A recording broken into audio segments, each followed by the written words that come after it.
From the Opopco Studios in Oklahoma City, you're watching The Press Row. I'm Jenny Carlson here with Barry Trammell, and we're brought to you by Papa John's Pizza. Go online right now and order your pizza at papajohns.com. Time for 5 and 5. This week's segment spans all sorts of sports. We got basketball, we got football, but let's start with golf and Mr. Tiger Woods. Barry, will he ever win another major? I'm going to say no. I thought at one point that Tiger would win another. I didn't think he was going to catch Jack. He's 4 below. He's got 14 majors. Jack Nicklaus had 18. Tiger's recent slump over the last 5 years, his personal problems have sort of derailed his career. I thought he would win another major, but now I'm going to say no. Too many physical problems. You know, the surgery that he just underwent for the pinched nerve, something is always afflicting Tiger Woods. He's paying the price for that, for all that weightlifting, for all that torque he has in his swing over the years.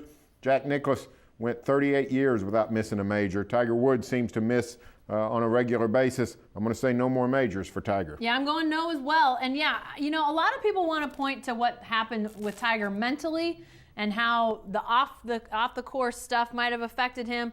But I really do think this is largely about physical problems with Tiger. Once the injuries started, it just became sort of a train effect of one after another after another. Barry mentioned torque. I think if you look at the way Tiger plays, the way he swings, there was always going to be an issue with the wear and tear. He swings so hard. It's one of the things that makes him good. But when you look at the stress and strain that puts on joints, knees, hips, arms, shoulders, once stuff started to go, he was probably going to have to revamp his swing.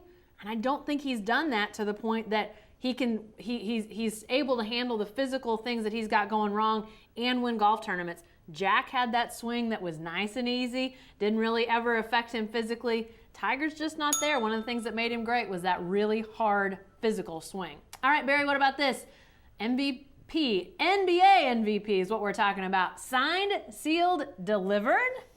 I think so. I'm trying to imagine a scenario by which LeBron James could steal the award from Kevin Durant. If Durant shut down right now, played no more the rest of the year, LeBron had a fantastic final 7, 8, 9 games, whatever it is.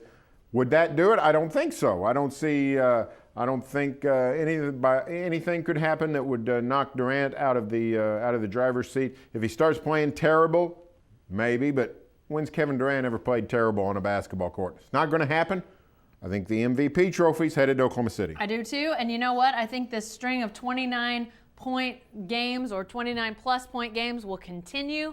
It's a historic streak. We haven't seen the likes of this in the last 50 years, except 2 that are close, and it looks like KD is going to bypass one of the greats, probably the great, most people would say, MJ here in the next couple of games. So you add in some of these historic things he's doing, plus the Thunder, what they're doing. I mean, I think whether you want to look at individual accomplishments or team accomplishments, however you want to slice the pie if you're an MVP voter, it's hard not to say your vote is going to Kevin Durant. All right, Barry, what about this? Kelvin to Houston. Hey, we're getting news at the taping of this that Kelvin Sampson's headed to Houston, University of, by the way. Thumbs up or thumbs down? Well, I think it's a thumbs up for Houston U. I think Kelvin's going to do a great job. I actually thought Kelvin Sampson could get a better job than even Houston. I thought he might be in line for the Wake Forest job. I thought he might be a chance at the Marquette job. So I think Houston is sort of a consolation prize for Sampson. I think he'll do very well. The Cougars are now in the American Conference. It's a good, solid basketball league. Connecticut, Cincinnati, some good teams, but it's not a killer schedule. It's not a killer conference. And I think Houston's a very good recruiting area. I think Kelvin can find some of the blue-collar type guys that he does so well with. I think it's going to be a very good move for Kelvin Sampson in Houston. He'll do well. Yeah, I think thumbs up for Houston, but I think thumbs up for Kelvin too. You know, obviously he's been an assistant in the NBA the last couple of years after he got forced out at Indiana with more problems with the NCAA.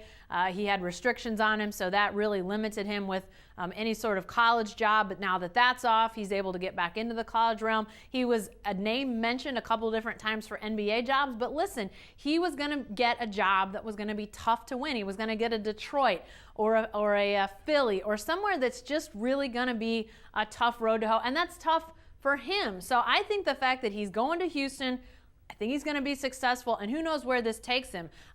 He's obviously able to coach at a pretty high level, and if he can keep his nose clean, Barry, if he can keep his nose clean. Well, the rules he broke are now not against the rules, so he's got a fighting chance. All right, what about this one, Barry? Our fun question of the week. Best April Fool's joke. One you pulled, one you had pulled on you. What is it? Well, I got to say, it goes back to the early 70s. I was in the 4th or 5th grade. Ruth Walters, a friend of mine, shows up to work. She shows up to school one day with her arm in a sling. Great story about busted her arm the night before.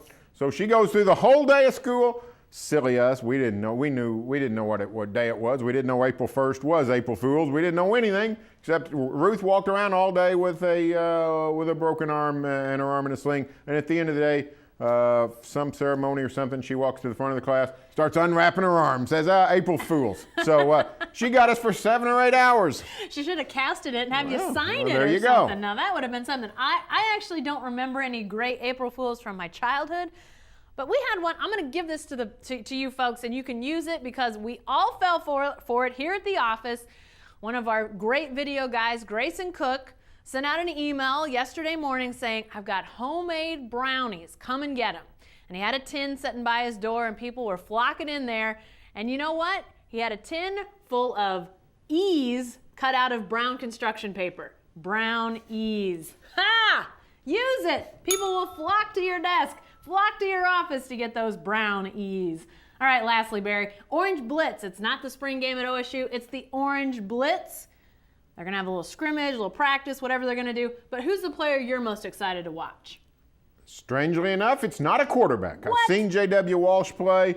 I want to see Dax Garman and Mason Rudolph, but the player I'm most excited to see is Tyreek Hill, the junior college slot back.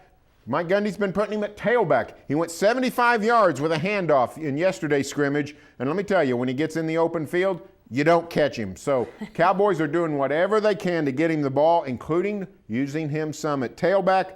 He's going to be fun to watch. Can you say Wildcat, Barry? Well, I don't know if they're going to take a quarterback off the field. All right, okay. Yeah, Tyreek Hill's at the top of my list, but I will go with a quarterback. I do want to see Mason Rudolph in the college setting. I know this isn't going to be a game. I know there's not going to be defenders coming at him. I know there's not going to be a pocket collapsing around him, but I want to see what he looks like against other collegians. I want to see just, does he look like a guy who's ready to step into that role as a starting quarterback for the Cowboys? After the spring game, the spring that Wes Lunt was in Stillwater, you could see this guy looked like he belonged on the field with those guys. Is Mason Rudolph there? Yeah, I want to see Tyreek Hill, but I want to get a little gauge on Mason Rudolph too, because I think he's the guy for the future for the Cowboys. We'll get a chance to see him Saturday afternoon.